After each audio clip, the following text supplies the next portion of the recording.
Free agency has slowed and all eyes now turn toward the NFL draft.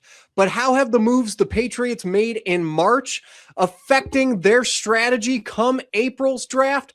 That's what we're going to be dissecting here tonight.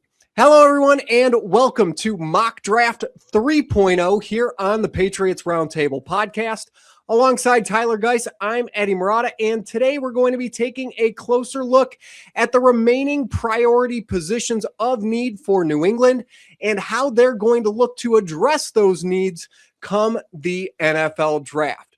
We're not going to be beating around the bush too much here in this episode. We definitely want to dive right into the mock draft here, but first, Tyler, it's been a week. We have some NFL news. Anything that you want to touch on? How you been? How you feel going into Mock Draft 3.0 here tonight? These mock drafts I've actually, from the first one, I was a little nervous, and I feel like as we've just kind of kept going and going, these have just gotten a lot more fun. And obviously, with our viewership on these ones, they've been kind of shooting through the roof. Probably our biggest episodes viewership wise yet, and interaction with people watching it, giving your hot take of what we should, or not what the Patriots should or shouldn't do. Well, I guess us, you and me, if we were supposed to be GMs on draft night, people kind of love or hate what we're doing. But these have just been a lot of fun. So I'm excited to do another one, just kind of see where the cards fall in terms of what the Patriots could or couldn't do. But in terms of the news, I think you and I would both agree the news cycle has slowed a little bit. I think people are just kind of throwing stuff out there and seeing what sticks. A lot of opinions out there, but there has been a little bit of news coming out of the NFL annual meeting out in Arizona. Obviously, Robert Kraft has been out there. He's been quoted on a lot of stuff in terms of Christian Gonzalez, as he is still not locked in an extension yet. But the way the Patriots are kind of wording that, it means that they're going to do it, or are they not going to do it? Are they going to take that fifth-year option? We don't know. It's been very secretive. Mike Vrabel, there were some quotes out there about Vrabel this afternoon that he, kind of has still made it seem like, not everything is a lock for 2026. There's still some big switches and big changes that could be made. I don't know if that's him signifying that maybe Bob Kraft isn't opening up his wallet a little more than he should. But, regardless, there's still been a lot of moving parts going on. And, I think we'll probably see maybe as the next month goes on in terms of contract extensions. Are they going to make a trade for A.J. Brown? Who knows? But another thing that I wrote about this past weekend that bled into the top of the week is the Patriots and the Eagles are going to be doing some joint practices this during a training camp preseason, which, we'll see what the big elephant of the room is with A.J. Brown. Is he going to be in a Patriots jersey? Is he going to be in an Eagles jersey come time for that? I would imagine that they would be playing a preseason game against one another as well. This would be in Foxborough. So again, don't know what's going to happen there. Like I said, news cycle has been kind of slow. I think that's why you and I both agreed on a mock draft 3.0. And because I think that's the big talk right now. What are the Patriots going to do in the first round if they keep a first round pick? What are they going to trade up for? Who are they going to trade away? Is an edge rusher that much of a priority? Offensive line. There's just a lot of debate. Which round should a wide receiver go in? Because I think the Patriots, you and I would probably both agree that the Patriots are going to look to take a young wideout in this draft. They had a couple top 30 meetings with some wide receivers. I might touch on that later, depending on how things unravel. Let's go, baby. Mock draft 3.0. Yeah, you guys wanted it. We're going to give you more mock drafts here. We've had a lot of fun with these, and we're excited to continue them here tonight. And Tyler, I think you touched on a couple of really good points there before we turn the page and dive right in. The Patriots are only halfway through this build. So we've spent the last couple of weeks going through all of the transactions that they've made, both in the departures from New England and the arrivals through free agency. But the NFL draft is really where this foundation for the roster is built. It's where it has been built over the last 2 drafts, and you can argue how successful or unsuccessful the Patriots were after taking Drake Maye 2 years ago, but those 11 picks that they had last year really helped lay the bedrock around Maye for their 2025 success. They walk into the 2026 draft here with 11 picks as well. We're going to see if they end up making all 11 of those selections, especially with how heavy those trend on the later rounds on day 3 of the NFL draft with 4 6th-round picks. So that's going to be something that we're probably looking to move around with even here tonight. That's something that we introduced last time we did a mock draft and mock draft 2.0 when we walked through what an A.J. Brown trade could potentially look like pre-NFL draft. I think we're both in the camp that that's still on the table, even though none of the national media really wants to tell you that it is. Definitely still a possibility, but either way, those joint practices with Philadelphia, whether he's on the Patriots sideline or on the Eagles sideline at that point, is going to be must-see TV. And it makes me feel like they got the wrong year for Hard Knocks for the Patriots, because it was just announced within the last 24 to 48 hours here that the Patriots were going to be on Hard Knocks for the 2027 season, with Seattle going in 2026 here.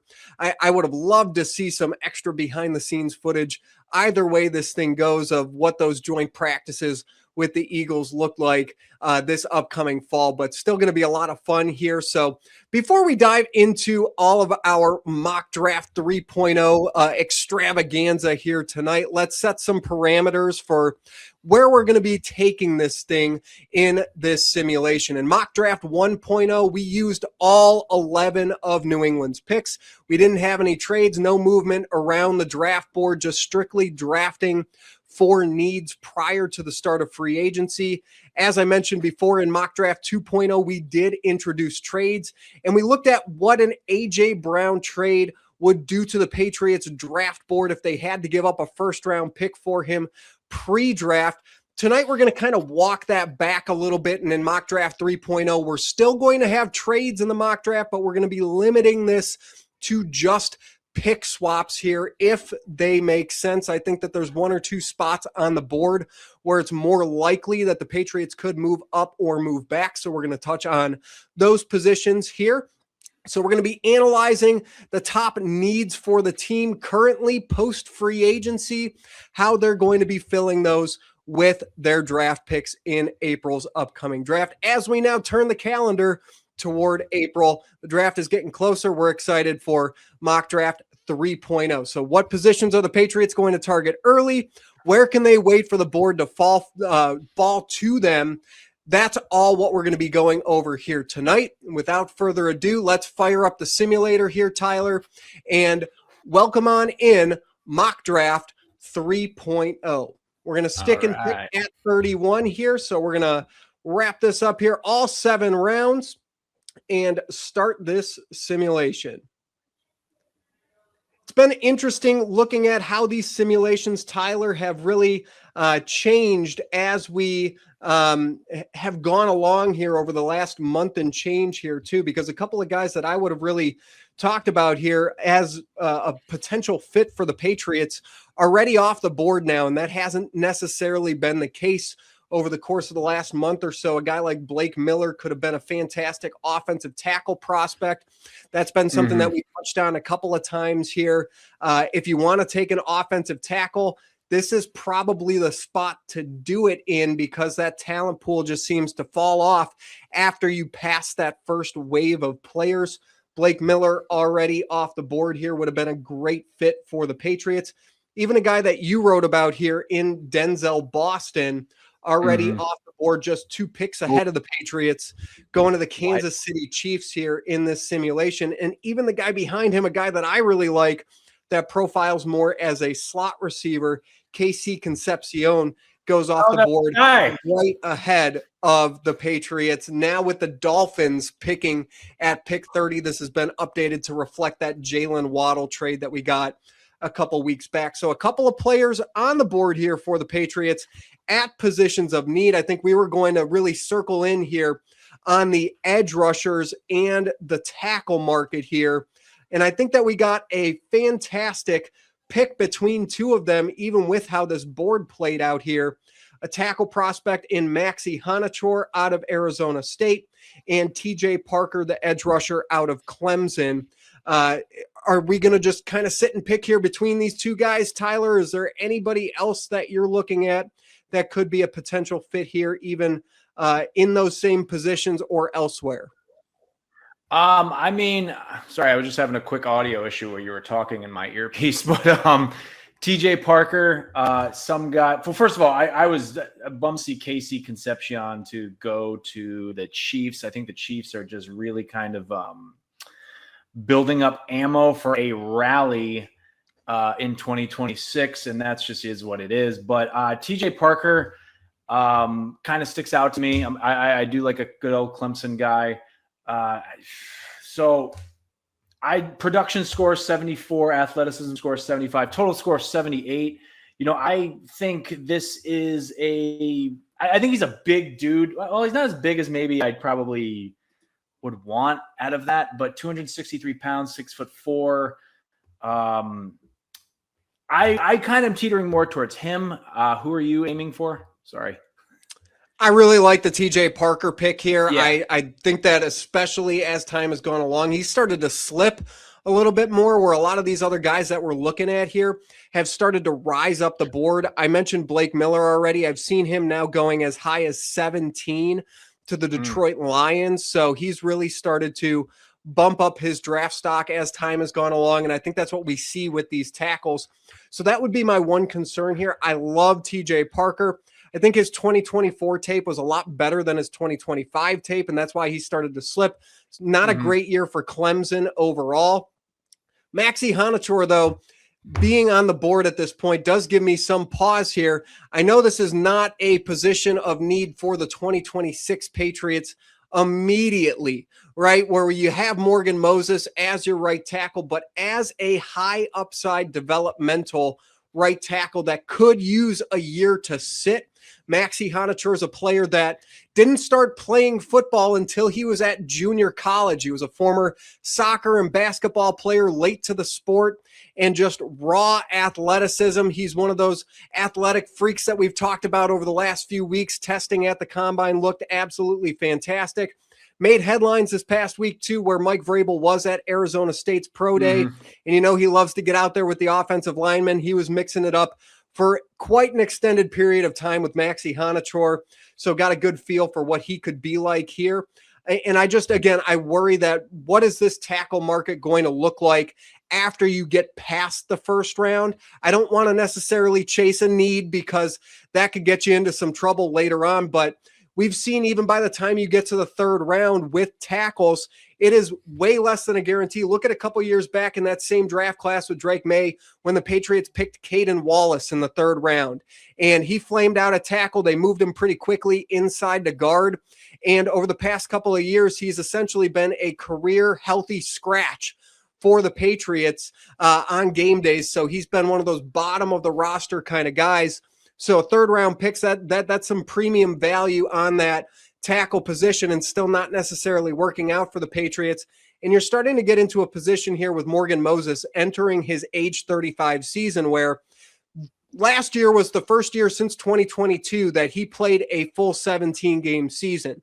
I don't think that you can bank on him having that level of health for you sustained over the course of an entire season again. So that would be my concern, is you're probably going to get into a situation at some point in the year where you would have a guy like Maxi Hanachor step into the lineup and take some meaningful reps for you down the stretch of the season as you're trying to make a playoff push. So I really like Maxi Hanachor. But with all that being said, I love TJ Parker. Again, I think the 2024 tape, a lot better than the 2025 tape, but a lot of those concerns that we have in 2025 were more about Clemson as a team than TJ Parker as an individual. When he went to the combine, He absolutely showed out. 4.68 40 at a 1.61 second 10-yard split, and that's what we really care about when we're looking at these edge rushers.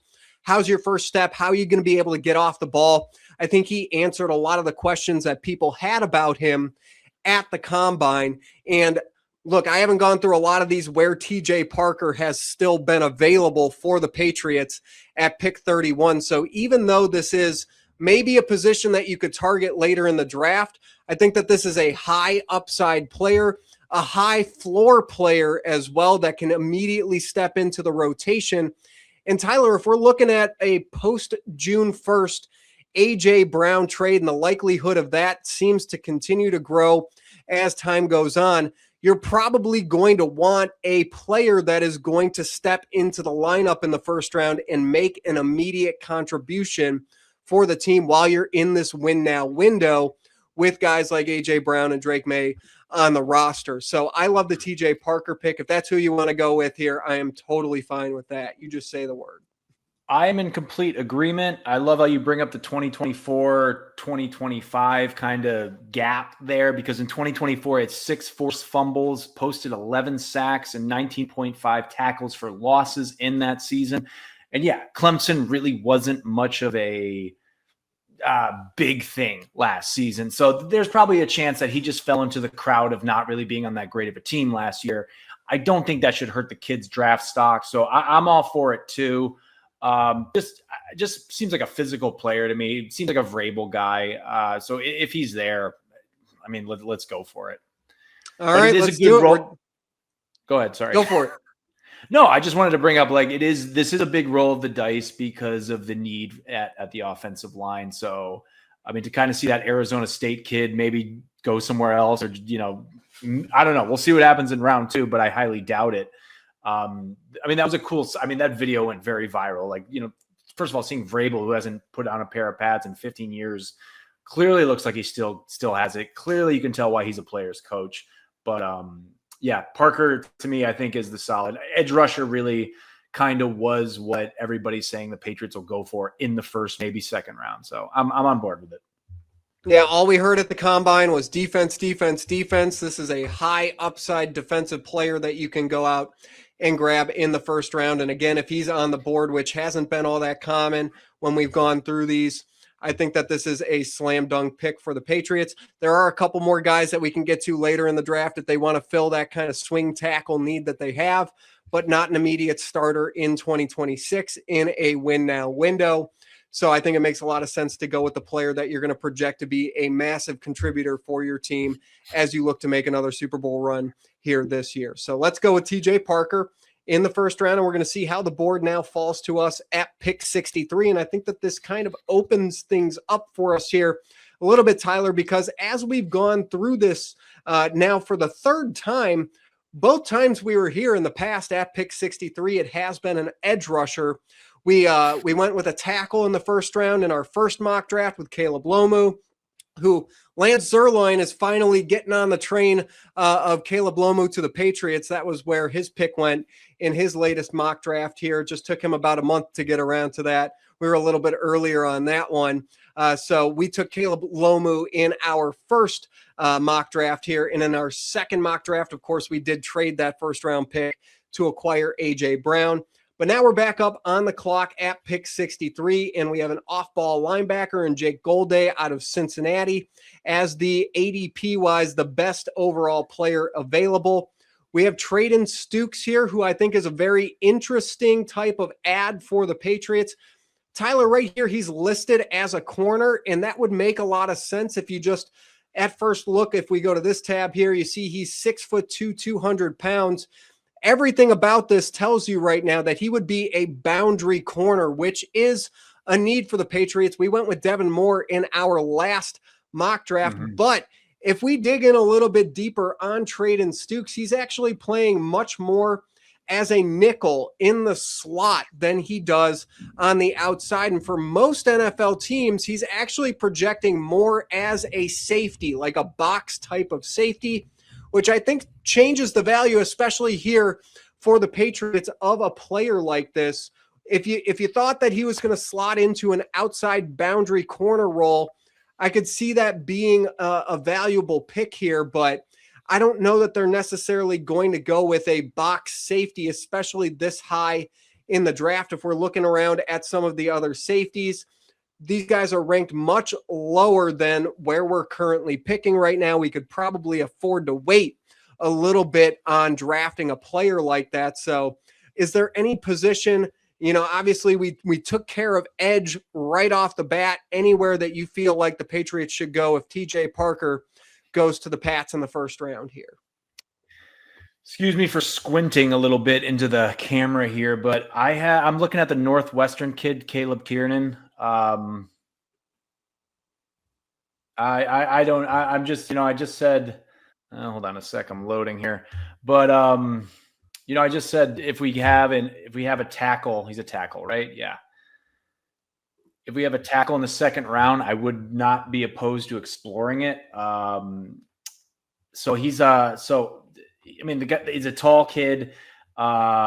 He was a team captain, and I think the Patriots might want to look at leadership on that, on the offensive line front. I do kind of see, I don't know, like the offensive line situation with the Patriots is a little kind of jumbly for me, if that's even a word, because I think they're panicking a little bit to get people in the door because they are worried about the Morgan Moses situation. I don't think they want to wait next year in terms of drafting a lineman. I don't know. I think if you got somebody here now, maybe give it a shot. So I don't know what your take is on it.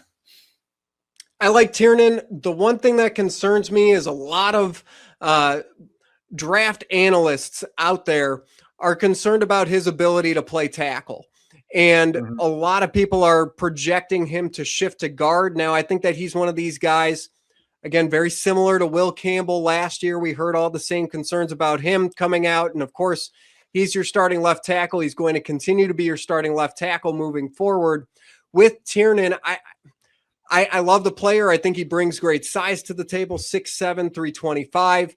And I don't know necessarily with his play style if it does translate over to guard as well. And you're certainly going to give him a chance at tackle before trying to make a switch like that.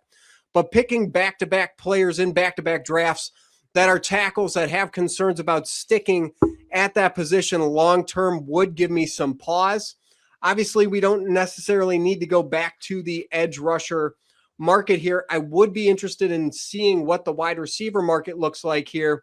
Antonio Williams, I think, is a guy that is flying a little bit under the radar. Again, another one of these Clemson guys, and not necessarily a big Clemson to the New England Patriots pipeline in past years. But he's a guy that has flown under the radar a little bit in this draft process. Again, another one of these players for Clemson that had a much better 2024 than 2025, but creates consistent separation. He's a larger receiver. He's listed here at 5'11", weighed in at just under 200 pounds at the NFL draft, just a hair under 6 feet tall, but profiles a little bit more as a boundary receiver. So if you're looking to fill that hole on the Patriots roster, again, it kind of depends on what you're looking at with a post-June 1st A.J. Brown trade.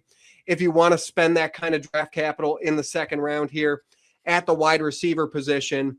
But I think that your point is valid here, Tyler. After we get past Caleb Tiernan, there is a big drop-off here in terms of overall rankings for the offensive tackles in this draft.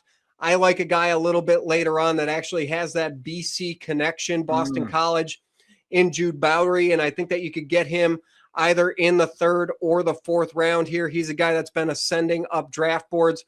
Another one of these big athletic freaks, 6'5", 311. He has great size to play the position and not as much lateral movement as you may want out of one of these top prospects at the tackle position. So I think that's why he's not a little bit higher up the draft board than he currently has been. But if we're going with a tackle, I don't think that you chase for that need. I would say Caleb Tiernan is right around where we're ranked right now.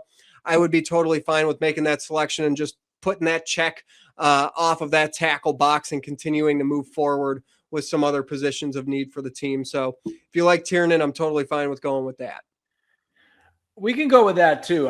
One question about Jude Bowery.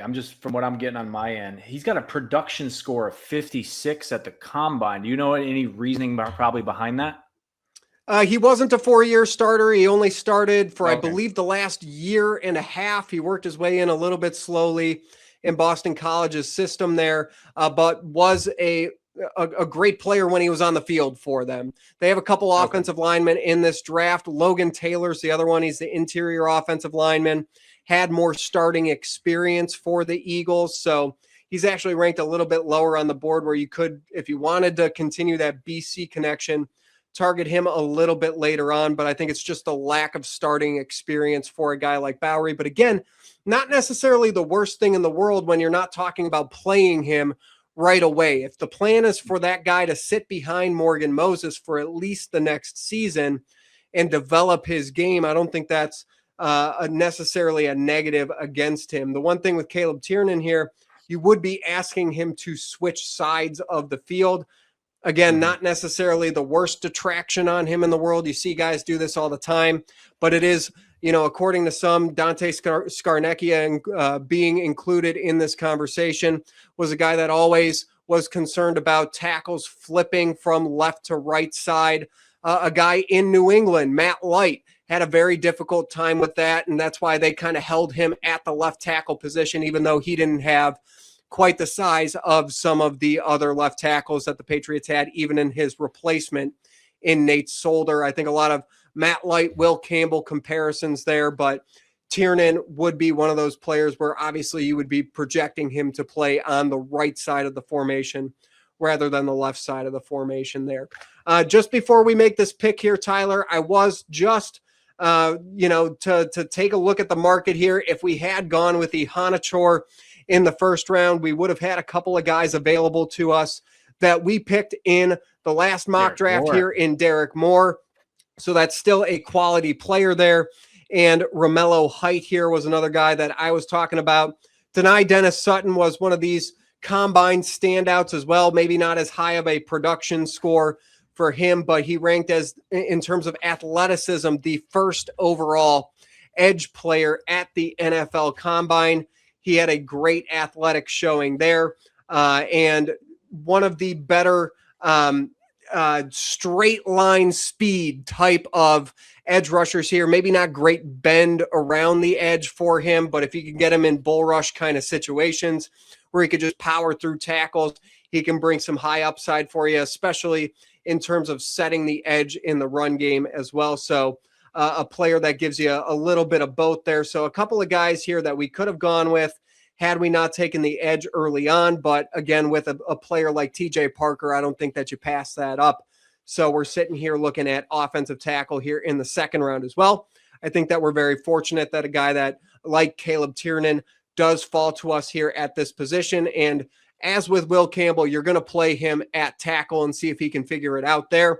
He has the benefit of not having to play right away, sitting behind Morgan Moses. Hopefully he could work out the kinks in his game and then become a contributor for you as an offensive line starter following the 2026 season.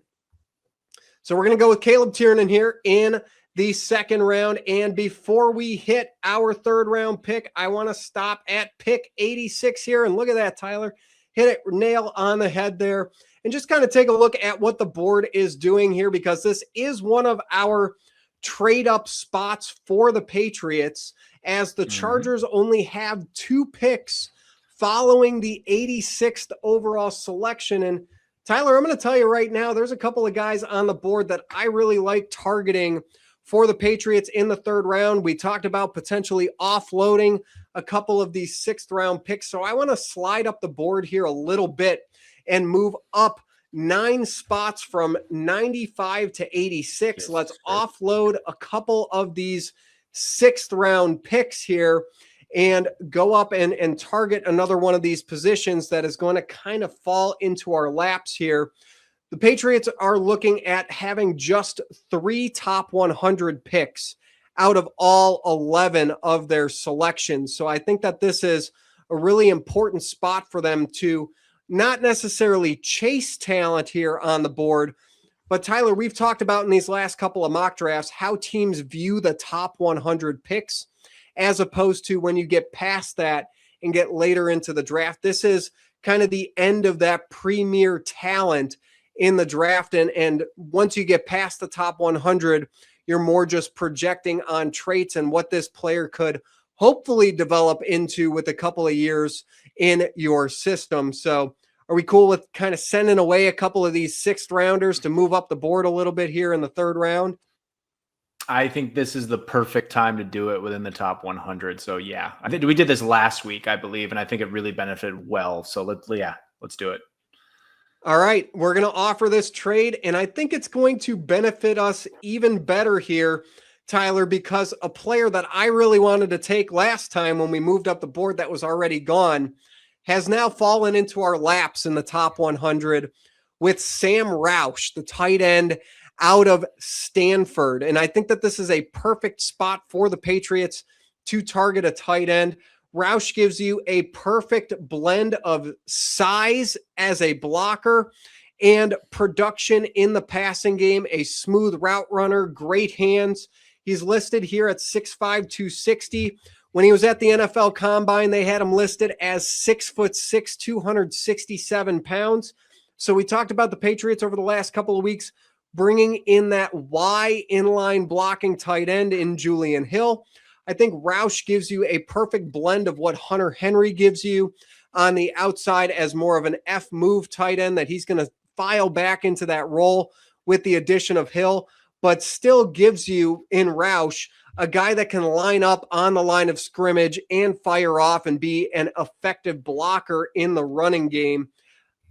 If I'm the Patriots and I'm moving up to target a position here, and we've already checked the boxes of edge and tackle here at this point, I think it's got to be a tight end, and Sam Roush is the best player available on the board. Even when you look a little bit lower, guys like Michael Trigg and Justin Joly are strictly receiving tight ends. They don't give you very much in the blocking game, and I think that that's a deal breaker in Mike Vrabel's system. So I wanted to target a player going up the board at 86. I really like Sam Roush. How do you feel about this? Is there anywhere else we should be looking right now? Look, in terms of looking right now, no, I feel like this is the sweet spot for a tight end. This is a chance to bring someone in and develop, with Hunter Henry probably playing his last season as a New England Patriot. This is hands down probably the smart decision. I know we talked about Roush. I don't know if it was me or you who brought up Roush, and we definitely had a good discussion about him. I can't vouch to if it was me or you. So yeah, I can already tell we're probably going to go with this pick since I've mentioned the first two, so that's completely fine. I will throw out though a just for ha-has here, Anthony Hill Jr., a linebacker out of Texas. I think we are teetering more towards tight end in this area of the draft, like I just mentioned, but I'm not opposed to looking at linebackers in this area as well. I got him on 4.51 seconds on a 40-yard dash. He's judging by just some of the evaluations on him, a 3-down linebacker who's basically NFL.com saying that he's got the production of a future Pro Bowler, which is something that always piques my interest. 17 sacks and 8 forced fumbles in only 3 seasons at Texas. Very impressive, in my opinion. See where he falls if we were going to be maybe looking at him in a few more picks or in the next round. But I know you and I are in both agreement at some point we got to kind of see if there's a linebacker out there to put into the linebacker room. This is just something that caught my eye. But yeah, Sam Roush as a tight end, grab him now or grab a tight end in general now. And I think he's been on this mock draft. I feel like we talked about him in the first one too as well. So I'd say go for it. Yeah, we've talked about Roush quite a bit. We haven't had a chance to actually pull the trigger on picking him. I do love that call out here with Anthony Hill Jr. at linebacker. I think that this is right around the spot where the Patriots are going to start looking to target that position, even going all the way back pre-combine. Off-ball linebacker was a position of need for the Patriots that Elliott Wolf himself called out as they're going to be looking to upgrade that room this offseason. And all we've seen them do so far is subtract from that room. Jack Gibbons goes to Arizona. You release Jelani Tavai. You do bring in KJ Britt, but a player that is another one of those more core special teams type of players. And he could be a sub in the linebacker room, very similar to what Gibbons and Hill, those kind of roles that they filled last year. But for Anthony Hill Jr., he would be a player that does project to be a long-term starter for the team. Not necessarily somebody that I think is necessarily going to be there the next time we're picking in the 4th round, but I think this is right about the range where both tight end and linebacker are starting to be targeted by the Patriots. Before we pull the trigger, I do just want to kind of check and see what the wide receiver market looks like. Ted Hurst is another one of these guys that I'll probably be doing a write-up on pretty soon here. Fantastic receiver out of Georgia State that he started to climb up the boards as of late. 6'3", 195. Guy ran in the 4.3s. Great vertical speed for him. Great at the point of the catch, contested catch situations. He's running at almost a 60% clip right now, so he could be a nice depth add. But I think depending on what the Patriots do in that wide receiver room, may still be a little bit early here for them to be targeting that position if you're looking at an A.J. Brown trade a little bit later on in the summer. Let's take a look at safety as well. We're going to see if Bud Clark rolls back around to us. He's one that I really like right around this range as a middle of the field kind of safety, not necessarily a guy that's going to step down in the box for you and play near the line of scrimmage, but is rangy and can roam around and find the ball and is very aggressive in the back end. The 3rd level of the defense, I think, would fit well with some of the players that the Patriots already have in that room, in Kevin Byard and Craig Woodson, being able to come down and play a little bit more near the box or near the line of scrimmage there gives you a little bit of a complementary piece that can do something different for you on the back end of that defense. But we eyed tight end trading up here, and we're going to get him in Sam Roush. So let's not think too heavily about this one. We're grabbing our tight end of the future here for the Patriots in the top 100. And now we're just going to be patient as the board comes back around to us with 2 4th-round picks here for New England. First beginning at 125th overall. Tyler, let's take a look at the board here. I do want to see, let's see if Jude Bowery would have fallen back around to us here in the 4th round. I don't know if that's necessarily going to be the case on draft night. I feel like he's probably a top 3 round player. Obviously, we've already filled that need. I was just kind of trying to see here if that would have been a realistic possibility to still get him in the 4th round. You see Brian Parker, the 2nd, up here on the tackle rankings. He's actually been working out as a center prospect pre-draft here, so not necessarily a tackle, although that's where PFF has him currently listed. He's probably going to be a center when he reaches the NFL. So any positions here now that we've taken an edge, a tackle, and a tight end that you feel like are a pressing need for the Patriots? I'll kind of lead things off here and say linebacker. I'd be interested in looking at linebacker. You kind of mentioned them with the last pick here. Anybody we're looking at here as far as linebackers, Tyler? I don't know why, but is Trey Moore down from Texas? I don't mean to go with a Texas guy again. I feel like we talked about him maybe on the way back on the first one mock draft. I could be wrong. No, I don't recognize his face. Sorry, but yeah, you mentioned him last time because we got Devin Moore and Derek Moore, and you were like, "Let's get Trey Moore." And I thought we would have had the Moore draft of all Moore drafts if we had gone with that one. I mean, I don't really know. I mean, ballpark and speed I guess I'll just kind of rant off some things here. 4.54 seconds for a 40-yard dash. He's an All-American freshman in 2022. 2025 played 12 games with 5 starts, 35 tackles, 3 sacks. I'm just throwing out names. I don't really know if this is our guy here, but I do agree. I'm in agreement that we should probably look at linebacker, or if not, I'm actually not opposed to looking in the secondary again and see what's out there, because I believe Bud Clark did kind of pique my interest in terms of this range. I don't see his name popping up though. So Bud Clark in this simulation went at 114 here to the Eagles. So we would have had to move up about 10 picks to go and grab him there.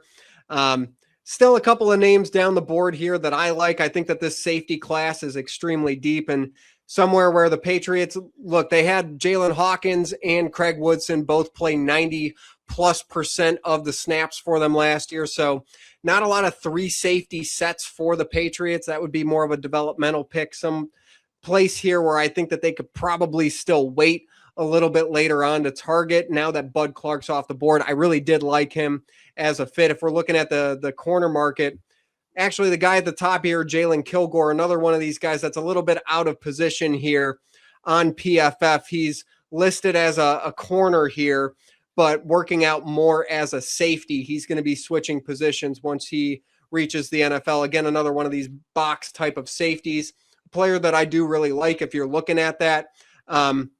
I'd also like to call out another linebacker here, and this may be, we could kind of two-up this a little bit here, Tyler, because we do have almost back-to-back picks here, just 5 picks separating the Patriots' 2 fourth-round selections here.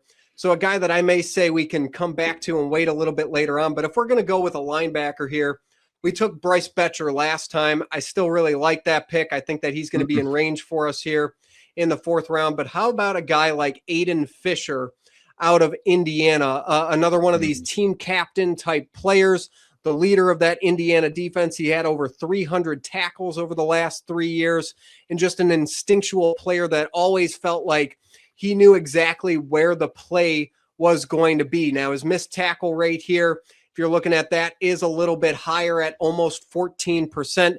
But I think with a player like this, that's because he was in so many places that you wouldn't necessarily expect him to be making a play on, where he's there, he's starting to generate contact and leading the runner into disadvantageous positions for the offense, where other players on Indiana's defense were able to rally and come and help out and make a play for a negative gain for the offense. So I really like Aiden Fisher if we're going to go with a linebacker here.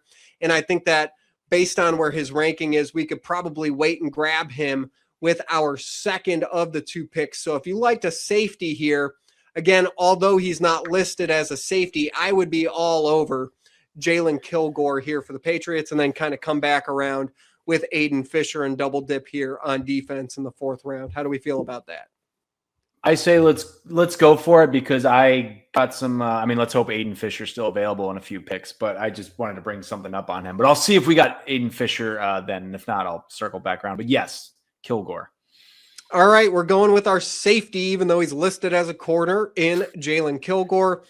Box safety that brings great size to the table, and we are back around here right away again at pick 131. And Tyler, it does look like Aiden Fisher did fall to us here at pick 131. So are we belly aching over this a little bit? Is there another place that you think we should go? I think we've waited long enough here on off-ball linebacker, considering how much of a need this is for the Patriots. So yeah, no, this is a perfect time frame, because like I said, the tight end kind of edged out getting an off-ball linebacker in terms of a 3rd round pick.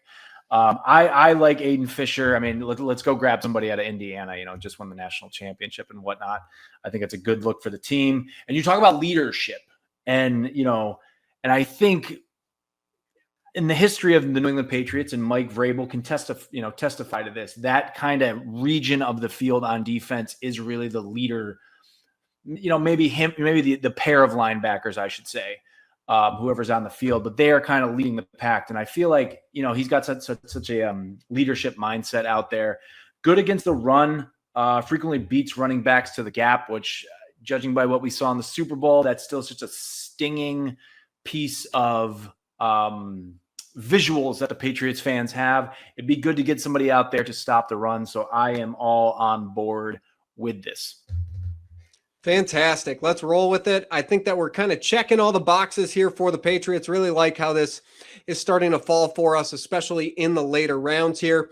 Now, we do have a massive gap here before we hit the board here again at pick 171. So we went from 131 all the way down to 171 here.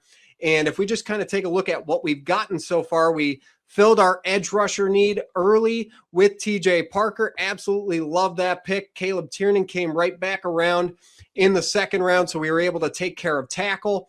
Sam Roush in the third round. Love that pick too. Jalen Kilgore, Aiden Fisher. Really liking how this board is falling for us. Tyler, where do we feel like now that we're later on in the fifth round, we offloaded a couple of those sixth round picks. We only have 4 selections left here for the Patriots. Any place that we haven't gotten that you feel like we should be targeting here before we move forward into the latter rounds of the draft? Fifth round, I want to say we did running back in sixth round last week. I wouldn't be opposed to seeing what's out there for wide receiver or running back, or flip-flop the other one for the next round. All right. Well, I'll tell you right here, as we get to wide receivers, I think that we can wait a little bit on running backs. Now we'll see where these guys actually go. Yeah. I think especially when you get into the simulations, there are going to be guys that are a little bit lower on the PFF rankings that actually end up getting drafted a little bit higher than what they're projecting here. But I do really like one of these receivers just right off the top of my head here. And it may not be the one that you're thinking about because we've talked a little bit about Tyron Montgomery out of John Carroll.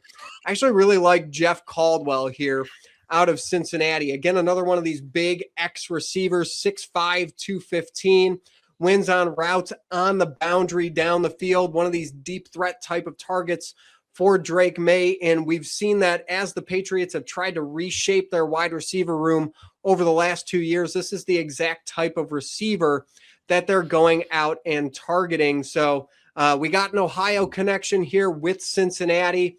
Jeff Caldwell, a player that I'm going to be digging into a little bit deeper here over the next week or so, but really love seeing him still remaining on the board if we were going to go receiver at pick 171 here. As I'm looking at this too, I think that this may be the spot where you start to look at interior offensive linemen for the Patriots. We already hit the exterior of the offensive line, but Mike Onwenu on the last year of his contract, and after you paid Elijah Vera Tucker just about $17.5 million a year to come over and anchor the left side between Will Campbell and now Jared Wilson moving over to center. I really like the 2 players here that we have at the top of the guard board to project as longer-term starters for the Patriots, especially Armaj Reed Adams. Again, another one of these players that I don't necessarily know if he's actually going to be there when the Patriots are on the board at pick 171. If you look at some of the rankings, he's reached as high as the 5th overall guard in this class by some. So definitely a late riser on the board. But if he's still available here, I think a great value add along the interior offensive line. And that's a spot, Tyler, where the Patriots are, I think, a little bit thinner than we give them credit. They bring in Ben Brown a couple years back, and he's kind of become that super sub for them, playing both guard positions and center whenever anybody goes down, but not necessarily a player that you're projecting to be in New England long-term. He got a couple-year extension for lower money this past season, right in the middle of the season there. But I like being able to secure a longer-term player with starter upside after 2026 if you decide not to re-up Mike Onwenu after the 2026 season. This is, again, a spot along the offensive line where you can develop a player and then insert him into the lineup later on. The only other backup guard that the Patriots have right now is Caden Wallace, aside from Ben Brown. So very thin there at guard, and I think that I would probably be leaning in that direction right now just because I feel like both at wide receiver and running back, we can probably target those positions a little bit later on. The other place I would look here would be at corner, and that's going to be where this board starts to fall off, and I feel like we're probably going to be reaching on some of these players at this point in the draft. The Patriots did sign a couple of free agents to try and shore up the bottom end of that position group already. Definitely a spot where I would like to see them target, but some position flexibility perhaps with Jalen Kilgore initially being a corner here and transitioning over to safety if you needed to throw him out there at corner every now and again. I don't think that would be the worst thing in the world So I would be trending with a guy like Armaj Reed Adams here along the interior offensive line. May not be the flashy pick, but I think that we could go with a running back and a receiver, maybe double dip there in the 6th round. How you feeling here, Tyler? No, I'm not opposed to it. I think we did running back in the 6th round last time. So that's I didn't know you wanted to go this way. So I'm okay with it too. Because to combat a little bit, I'm okay with Texas A&M kid. I'll go with DJ Campbell on the top. There are some flaws there, like case in point, how his movement off of the snap is he comes forward with his helmet first and has an excessive lean. That could be a big cause for a lot of flags for the Patriots. I think that is a coachable thing in the offseason, or in maybe, let's just say, for him to become a starter in 2027.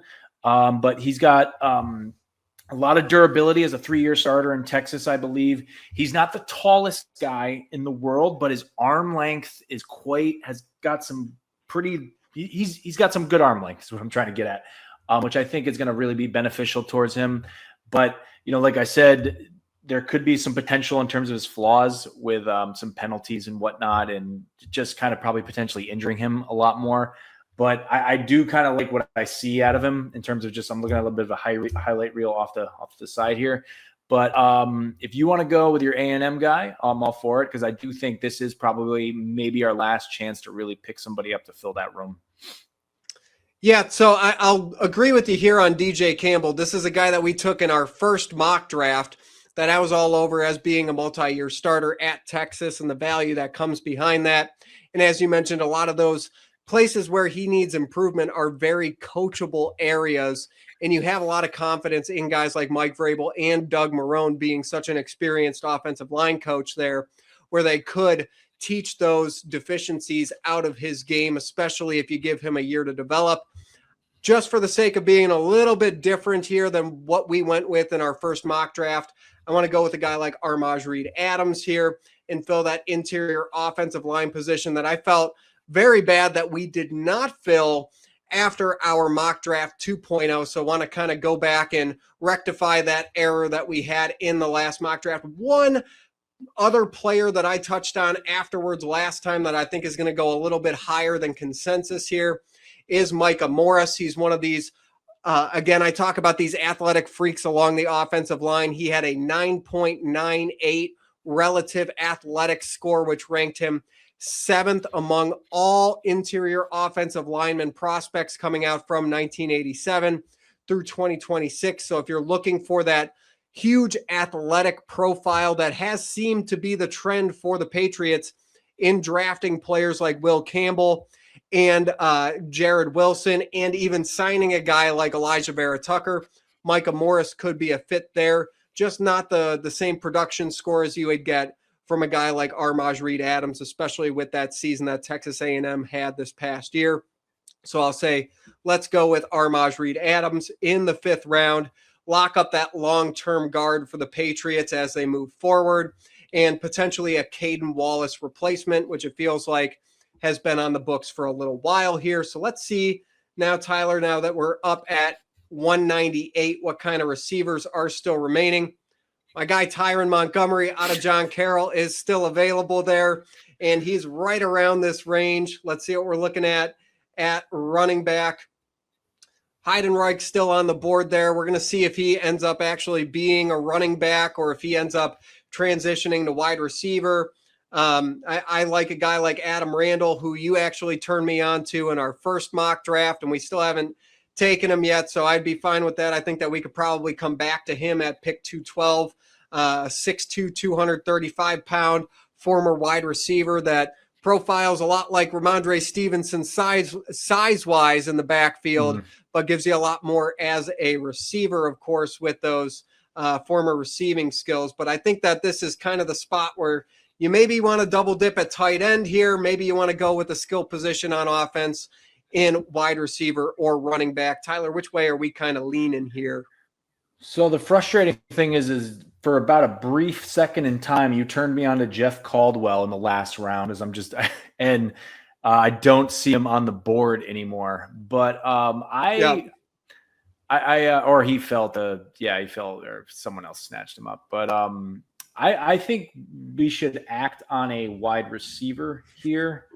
Tyler, so look at this. funny. We picked 171. He went 172. Oh, the Saints.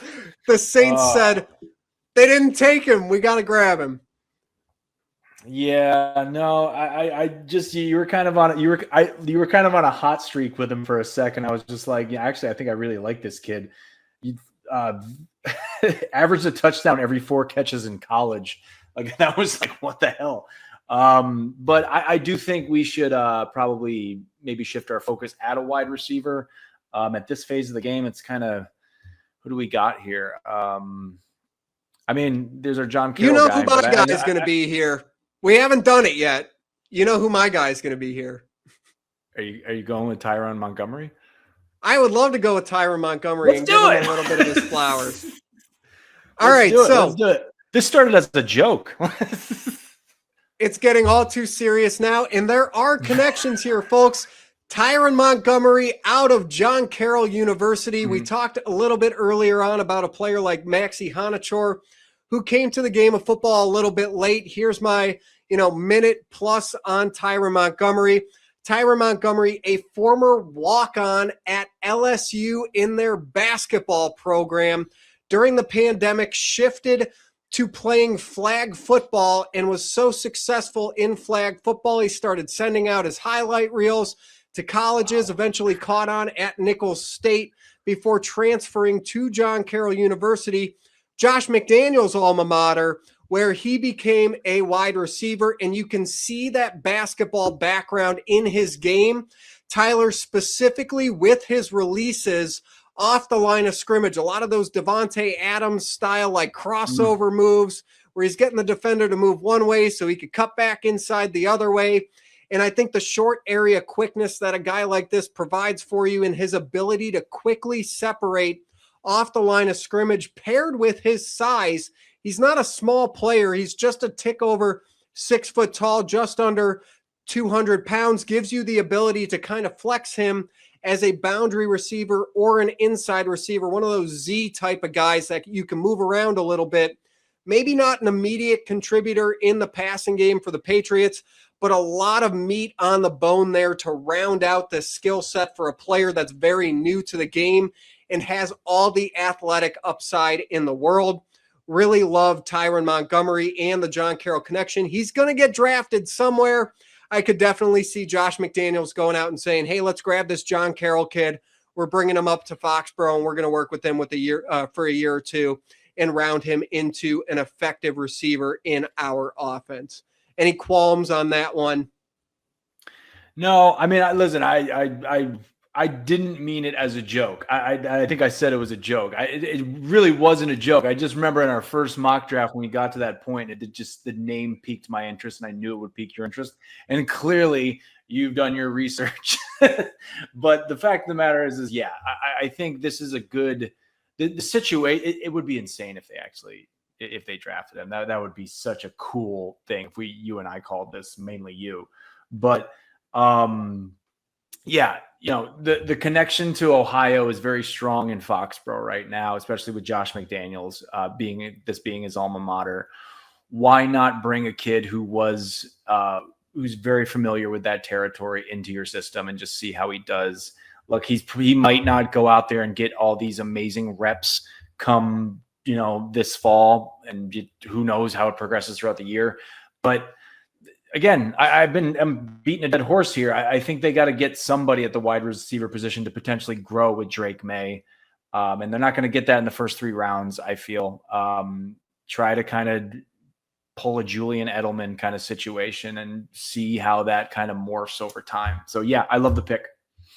Yeah, very raw player that you can mold into being a receiver that fits exactly what you need with Drake Maye. He gives you, like I mentioned, that short area quickness, but also a fantastic receiver in contested catch situations. Folks, if you're just starting to dive in on Tyron Montgomery, go back to the Senior Bowl and watch what he was doing to all of these high-profile Division I defensive backs. It wasn't just because he was playing at a D3 school that you see this. almost 62% contested catch rate.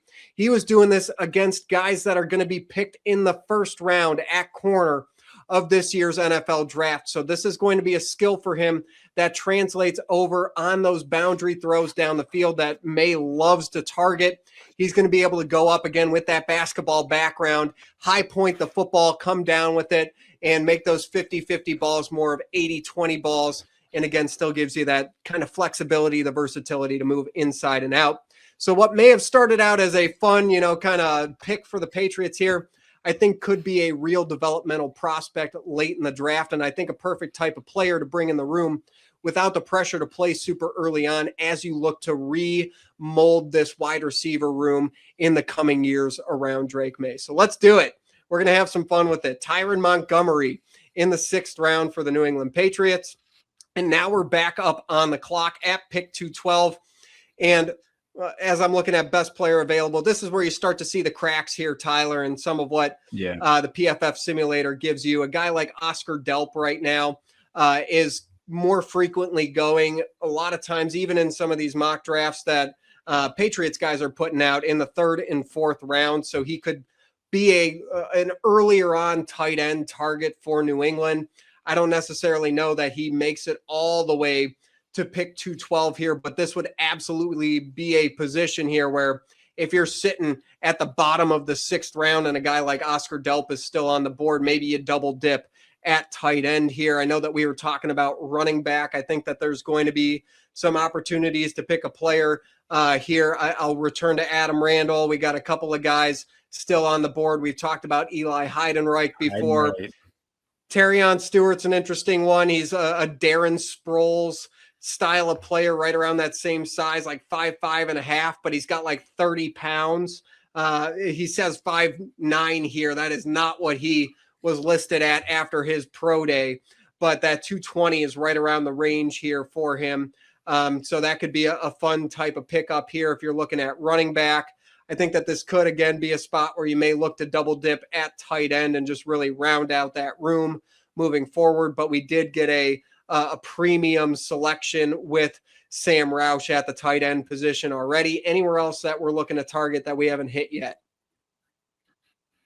Not in terms of what we haven't hit yet. I don't know. I agree with you on the tight end thing. I'd get somebody now because who knows what the heck's going to be available in the 7th round. I am still hot on Eli Heidenreich. Maybe that's just because of the nostalgia factor of just seeing running backs like Danny Woodhead in the backfield. I know I kind of mentioned this in the last mock draft, but versatile. You can use him in the backfield. Give Stevenson and Henderson a bit of a break. I think they're going to need to find someone. I don't know if they're going to have anything lingering and floating around as free agents go on throughout the summer. I think he's worth taking a look at. I'm not saying they should draft him. Just a versatile, tough kid, Navy kid. It's all going to kind of depend if the Patriots want to dial back into utilizing that kind of player as a running back and slot receiver, which they do still kind of touch on. But not as much as maybe I expected out of Josh McDaniels this past season. But then again, it is kind of a new program. It's a new program, but I don't know if McDaniels wants to dive deep into that pocket and bring something like that up again. But just wanted to give the kid a shout out. If you wanted to go with him, great. But I'm also not opposed to a tight end either. Yeah, we've talked about Heidenreich a couple of times.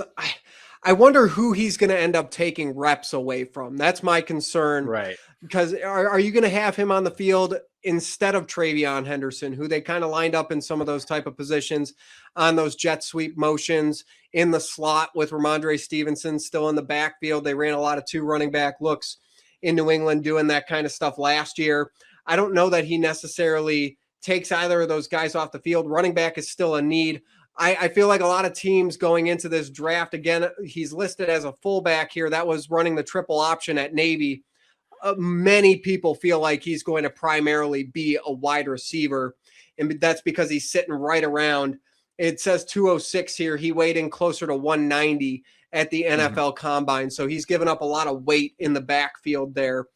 So that would be my one concern with him. We talked about double dipping at tight end. The one other position that I would look to double dip at here would be linebacker, just because of what you subtracted from that room this offseason. I really do like the 2 players at the top of the board here. Again, I don't know if they're necessarily going to be available at this point in the draft, but both Jack Kelly and Harold Perkins especially, a guy that used to be an edge player when he first came out of high school, was a very highly touted edge player coming out of high school, ended up shifting to off-ball linebacker and ran a 4.38 at the combine. So he's got all of the athletic traits that you could want. A little bit undersized at the position, but not necessarily a deal breaker for Mike Vrabel, especially as we've seen him start to build out that off-ball linebacking core, not only in New England, but in Tennessee. He's okay with getting some of these a little bit smaller players that can make plays in space. So I really like a guy like Harold Perkins here. If we're looking to add more special teams contributions early on at linebacker, again, with those athletic traits that could profile eventually to being a more regular player on the defensive side of the football. So I would say I'm kind of torn here between linebacker and tight end, and then come back at pick 247 to a player at running back that you may not want to try and compete with other teams in the priority undrafted free agent market, trying to sign those guys. So do you lean one way or another, tight end or linebacker here? Both positions I think that we can equally kind of look at as needs for the Patriots to double dip on. You bring up all the holes now in that linebacker room, and it's always just something I feel like I kind of keep forgetting on, of just how much we've lost this season. So yeah, I do kind of lean more towards linebacker. I like our pick. I like our pick for tight end, but I am leaning more towards linebackers. Let's go with that and see what happens in the 7th round. If anybody's still hanging around, whatnot. And in terms of Heidenreich, we also don't know like how much of a factor Reggie Gilliam's probably going to be. Like the Patriots have got to be hot on him for 3 years and what they gave him, so financially. So, it's probably best to probably not go with it. I know I was hot on running back around this time 2 weeks ago, but I would think, you always kind of forget the Patriots got a fullback, probably the best fullback in the league right now. So it's going to be interesting to see how they use him. So. Yeah, for sure. And Reggie Gilliam's going to be a roster lock. We'll see what that means for Jack Westover moving forward. Again, another one of those guys that did convert positions from tight end last year. So maybe you slide him back over there and give him a chance, because he did do so much for you last year to kind of compete for a bottom of the roster spot or a practice squad type of player there. I highly doubt that Oscar Delp is going to be available here, but I would still say that Sam Roush here is good enough as a 3rd round pick to warrant him being the only tight end selection here. As much as I do love the idea of double dipping at tight end, the Patriots did make a heavy investment in Julian Hill, bringing him in on a 3-year, $18 million deal. So you're going to hand out $18 million in free agency, draft a tight end in the 3rd round, and then still come back to the position a little bit later on. I would rather round out that linebacking core and double dip on that position that we know has been a position of need for the Patriots that they haven't really done a lot to address. My guy here would be Harold Perkins. Are we in agreement on that one? Am I good to pull the trigger on Harold Perkins here? Go All right let's ahead. Roll with it. All right, one more pick left at 247 here. We got a little ways of a wait as we come around towards the tail end of the 7th round. We have some quarterbacks available right at the top of the board, a safety and Jalen Husky. We kind of already filled that need with Jalen Kilgore a little bit earlier on in the draft. I would be interested in taking a look at running back here now. Adam Randall still sitting around there, Tyler. Any interest now that we're back on the board with the last pick here in the 7th round for the Patriots in Adam Randall? We've liked him, so why don't we? I think we skipped out on a running back the last couple of rounds, rightfully so. Talked about him plenty of times a couple weeks ago, so I say let's get him before it's too late.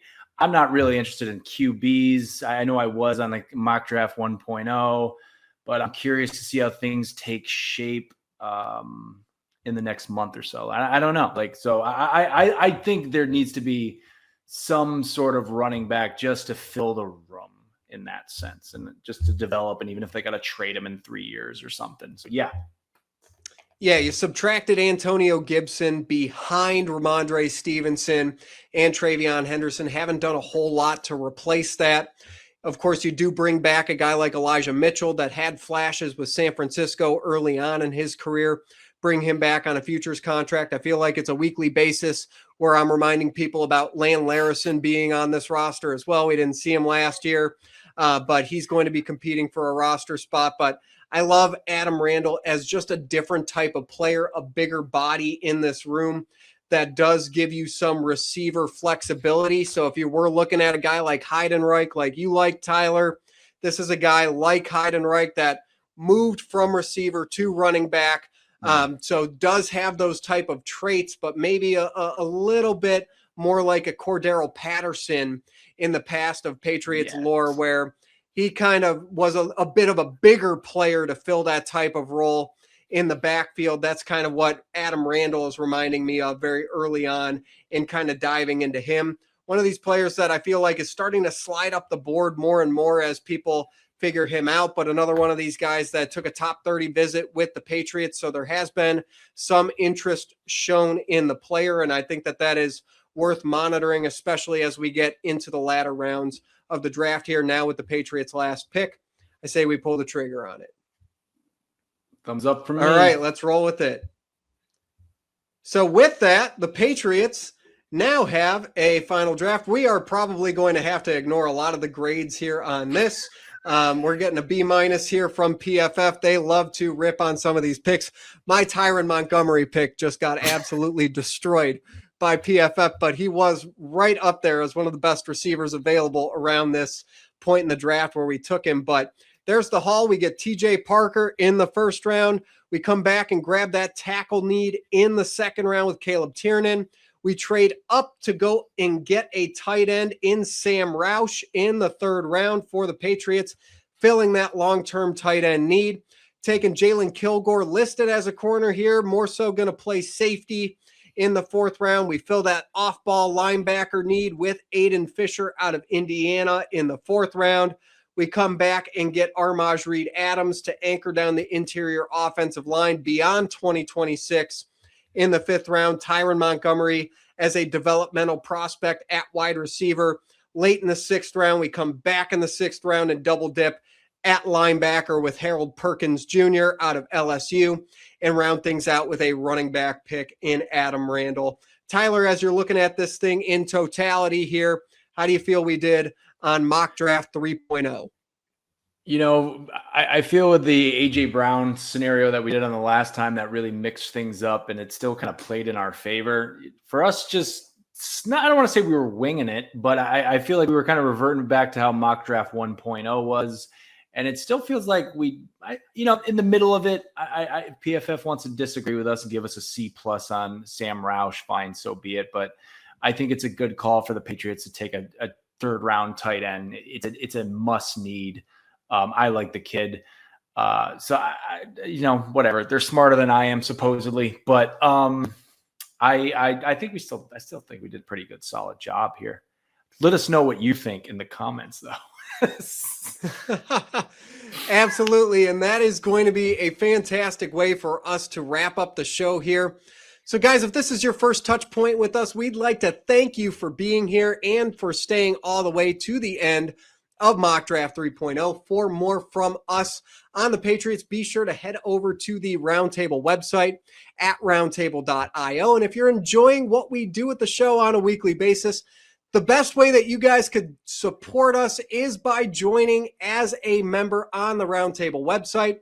It's fast, easy, and is completely free. And your membership allows you to join the discussion directly with us on the community boards. We're trying to build a fantastic community of sports fans over on the site, and your membership would be a great help with that. So head over to roundtable.io by using the link in the description below and tell us what you think. How'd we do? What positions or players did we miss on?